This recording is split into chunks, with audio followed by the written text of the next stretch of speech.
So, is LeBron James good enough to win a championship anymore? Let's see. You know, when we look at LeBron, I've been talking a lot about players next season, players for this season and what they did, and how the rankings have changed recently.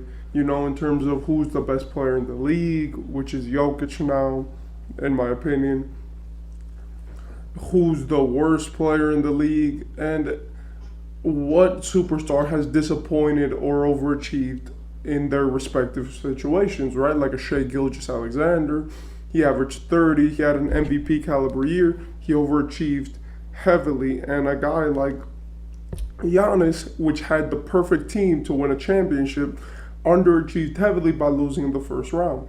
And that's really the nature of the NBA and how this thing is structured. I'm sorry, but when we really look at history, we could see a lot of guys who are like, yo, like they had a good season or a bad season and they have to move forward.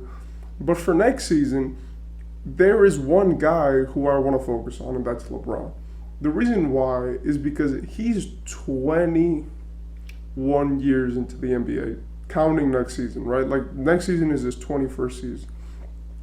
He's gonna be very soon the player who's made the most All-Star games of all time, which I think he's already beat that record. He already has like 5 more All-NBAs than the second most player ever. And I don't know if he'll make it next season due to the new CBA, but I hope that he does so he could keep adding on to his insane resume. And in my opinion, when we really look at LeBron James next season, we're like, what is he going to do?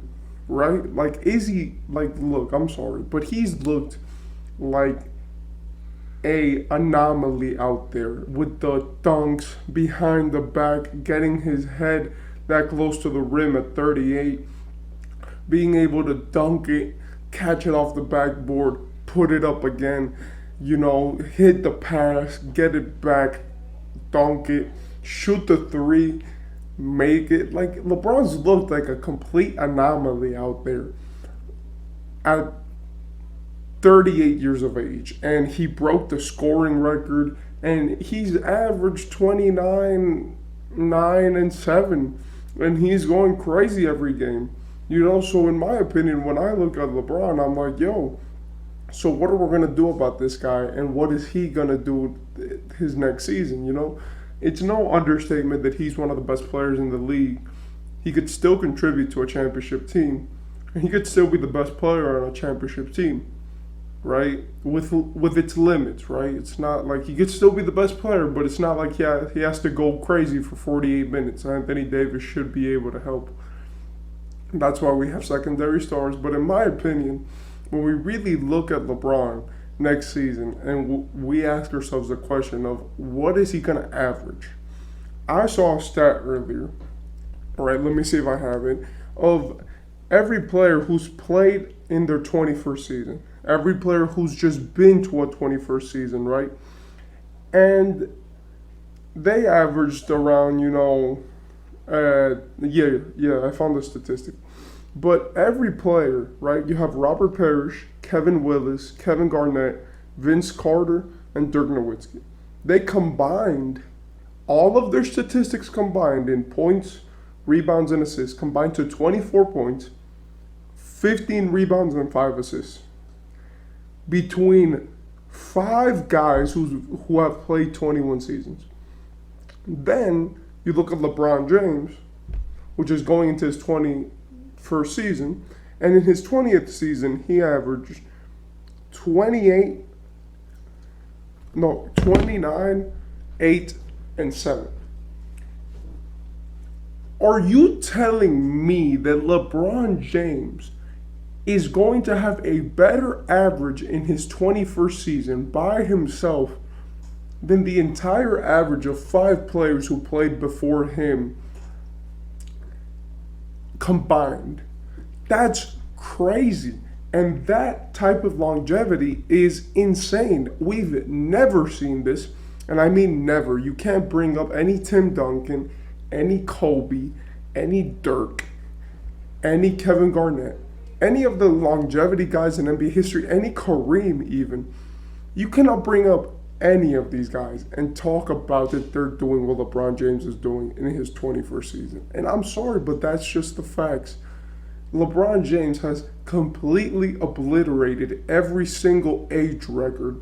He's already tied for the most All-Stars, and he's going to make another one. He's LeBron James, for God's sake. I think he could miss the entire season, and even if he played one game, he would still get voted into the All-Star game, right?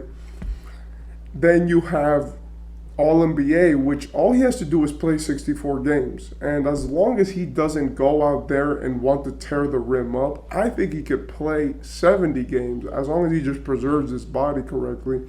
And in my opinion, when we really look at this freak anomaly person, and we look at him and we go, how? And this is what makes GOATs great players, top 1%ers, top players in the league. It's not about what you did. It's about what you did that no one else did. That's why when we looked at the Jordan three-peats and we saw that he did it twice, back to back, we said, okay, he's the GOAT, right? That's why when we looked at Shaq and we saw him just absolutely tearing up the rim and averaging 30 on almost 60%, you were like, oh, he's one of the GOATs, right? That's when you look at Wilt Chamberlain, Bill Russell, what they did in their times with statistics and rings. That's when you look at a guy, even if you want to take a more modern guy, a guy like Kevin Garnett, right? What the best players in NBA history have done, right? How they changed their position. And Kevin Garnett, I'm talking about being able to be like a four man who could stretch the floor. You know, him and Dirk really changed the power forward position, you know. And that's where we could have guys like Giannis be a power forward, but also Karl Anthony Towns play power forward because of those two guys and how they impacted the game. And when we really talk about, even forget about everybody, just the top three players of all time, right? And what they've done for basketball, LeBron James has completely exceeded all of the expectations. Like, he is in year 21 going in averaging better stats than the other players. Of course, it's no guarantee that he's actually going to average them. But we could just look at that and be like, even if he averaged that last season, if he averages half of the statistics which he averaged last season, right? Half of them, he would still have the best season by a player in their 21st year. If he would average 15 points, 4 rebounds, and 4 assists, he would have by far the best statistical season by anyone who's played their 21st year. And that's half of what he did last season. And he said that he could still give his all to the game. In my opinion, when you look at the league, when you look at the NBA, and when we're thinking about that LeBron James is going to retire in the next 2 or 3 years, we really have to take what this man is doing and be like, you just have to respect it. There is no way anymore to say that he doesn't deserve it, that he's not the GOAT, or at least that he's not in the GOAT top 2, right? And to say that he's not in your top 10 or top 5, in my opinion, has now just become people talking crazy. LeBron James has done everything that you want from a basketball player, right? He's won the championships, he's won the MVPs, he's been second in Defensive Player of the Year and should have won it twice, right?